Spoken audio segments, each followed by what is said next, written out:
Did you hear about the long-legged Mac Daddy Obama was having a birthday party up in Martha's Vineyard? He's 60 years old on the 4th of August, right? The Mac Daddy. The Mac Daddy! Obama the Mac Daddy! Obama pimped black women and white women. Look at this is his joint. This is Obama, right? This is where he's living. Look at this joint. Look at this house that boy living in up yonder. Look at this. Ooh, all that white stuff. Look at everything white. this is some joint. Obama, everything is white though. What is it with Obama?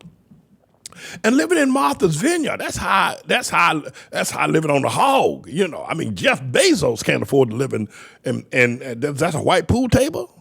And Martha's Vineyard year round, even the fireplace is white. I mean, the long-legged Mac Daddy living in Martha, everything is white. Lord have mercy, Jesus Christ of Nazareth. What Lord? Look at that boy. Look at that. The bed is white. Look at you. This is his joint, right?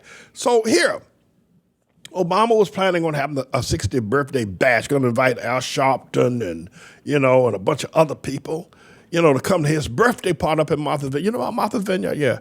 That's exclusive real estate. I mean, that's, stomp down, exclusive real estate. And this boy's living on, 30, 40 acres of land up there all by himself, he and Michelle, the fist bumper. But somebody said that, he decided to call the birthday bash off. He'd invite a few hundred people to come up there and they're going to have a party, I'll do whatever they do, But Alan Dershowitz, who also, I think either is a resident of Martha's Vineyard, said the Mac Daddy was flaunting, he was working against Joe Biden's plan to tamp down on, being a super spreader event, so Obama canceled. He canceled the birthday party, and so it didn't happen. Yeah, I guess they invited just a few friends. That didn't take much. You only got one friend, that's Al Sharpton, right? Obama, right? Anyway, now what is it with the two of them anyway? I mean, Jelly Bean, what is it with Obama and why are they so tight? I mean, they really love each other. Bill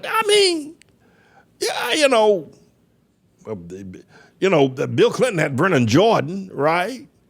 And but what is about Al Sharpton that impresses Obama so much? I mean, they are tighter than two peas in a pod. Could have been if Obama could have had Al Sharpton as vice president or chief of staff, he would have done so. I would have raised holy what had he done that. You heard my mouth all over everywhere, But listen, Al Sharpton was at the White House nearly 100 times. Every time Stevie Wonder was going to be there too, right? Al Sharpton was at the White House over 100 times, sleeping in the Lincoln bedroom, wearing Obama's flip-flops and house coats and White House house coat. Al Sharpton had a special little place, a room just for Al Sharpton. I said, what, why were they so tight? I don't, I'm trying to figure out what was going on. But Al and Obama landed Al a job at MSNBC Broadcasting. I got him fired from a 5-day-a-week event, but they called Obama raised holy hell, and they brought him back on the weekends. And here this man, a former drug dealer, confessed, snitch with the FBI, drug dealer Sharpton, cut a deal, dealing drugs in Harlem, and yet Obama loves him. And they were going to have Al Sharpton up there at the Vineyard, and Martha's Vineyard, right? There's another town place up there called P-Town, which is on the shores of Martha's Vineyard, there on the Atlantic Ocean up there. And it's homosexual. It is homosexual haven. But this is some spread that Obama, Bill Clinton, Bill, I didn't have sex with that woman. He lives up in Chappaqua, New York. Chappaqua. It's a decent place. I mean, it's okay. But look at this. Look at this boy. Hey, Obama, come to Harlem and Bed-Stuy and stand up against, leave that there, Mr. Cinder. Stand up against the landlords evicting people in Harlem and Bed-Stuy in South Bronx, the South Side of Chicago. Obama, come down off your high horse in Martha's Vineyard and stand up and stop these evictions that are happening to people on the South Side of Chicago and Bed-Stuy, South Bronx, and Harlem, and every other ghetto, South Central Los Angeles. Obama, stop the evictions. You're living in a castle, man, and all your people are being evicted to homeless shelters. Obama! Come on now. Come on. The people need you, Obama. Stop the evictions. And let's have a party.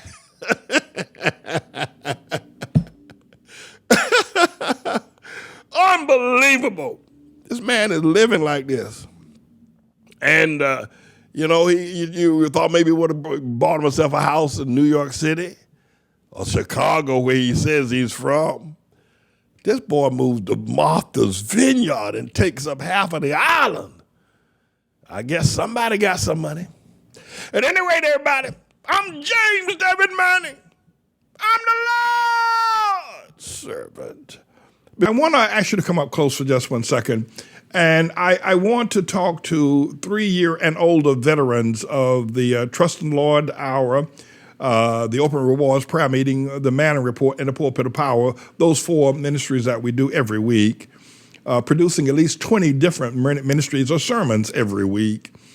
If you are a 3-year or older veteran, by old I mean 4 years, 5 years, 6 years, 7 years, 10 years, 12 years, older veteran of any of these ministries that we do on a daily basis every week, and you are not a supporter, you've not joined with the ministry to give to pledge your support and your alignment with what we've been teaching. My question is why? You've had 3 years to observe us. You've had 3 years to listen to us on a daily basis, all weekend, all day long, any hour of the day. We're broadcasting. You've had 3 years to watch our various successes. You've 3 years to watch our ups and downs. You've had 3 years to listen to the tenor or the consistency of what we have said, whether we are consistent or whether we're all over the chart in what we do and what we believe. You've had 3 years to watch people around us who have made the commitment to join with our ministry and church and to financially support it. And by the way, I want to give another shout out to Brother Jesse Munoz out there in San Bernardino, along with Goldfinger, who is just extraordinary giver, and others that do extraordinary giving to our ministry. My question is to you, if you are a 3-year veteran or older, why haven't you joined? Why haven't you committed? And I suppose some of the reasons would say, well, Pastor, man, I belong to another church. And why? How could you, after 3 years of hearing me teach about the Sabbath, about righteousness, about the tribulation, and listen to me faithfully as you do, and still go sit up in another pastor's face? How could you be? It's like a woman sleeping with 2 men. One she likes during the week and the other she likes on the weekend. It's hypocritical.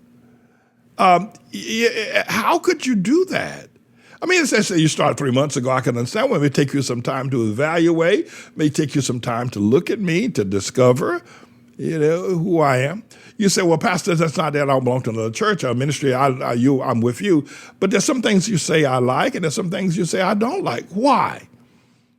Why is it that you've made a decision that there's some things that you don't like are stronger than the things that you do like?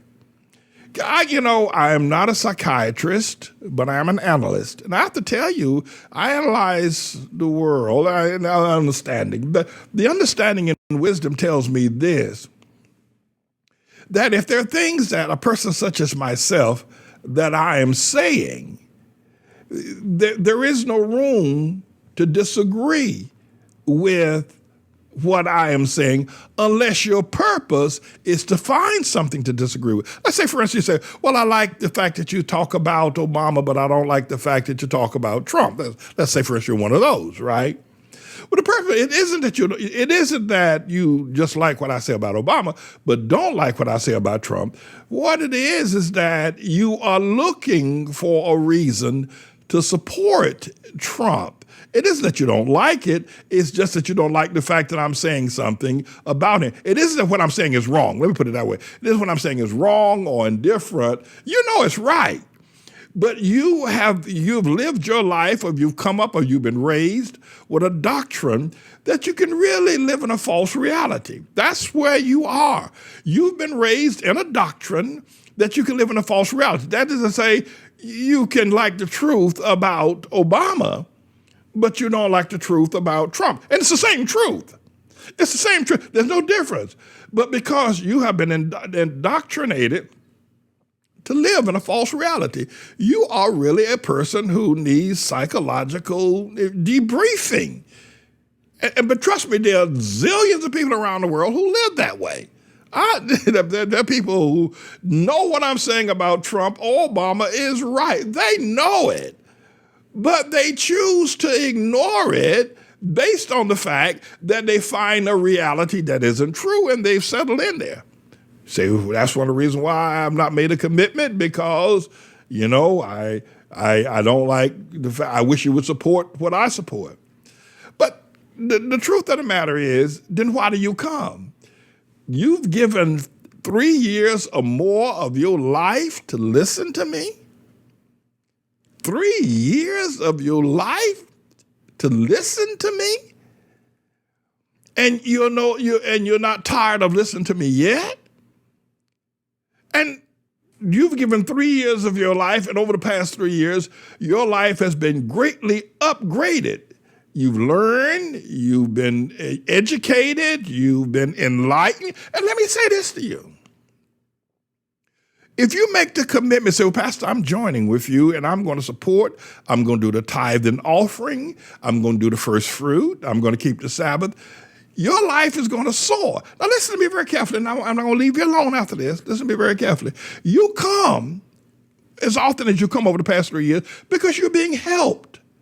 You're being educated. You're being enlightened. Right? Right.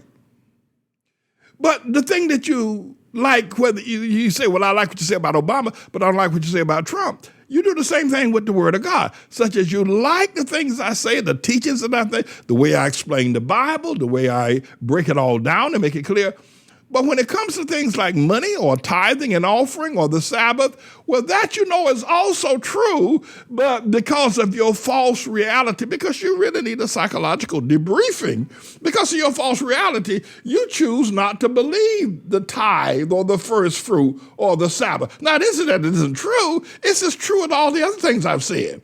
But you live in a false reality where you try to ignore the truth about the tithe, and so you don't do it. But everything else I say is good to go.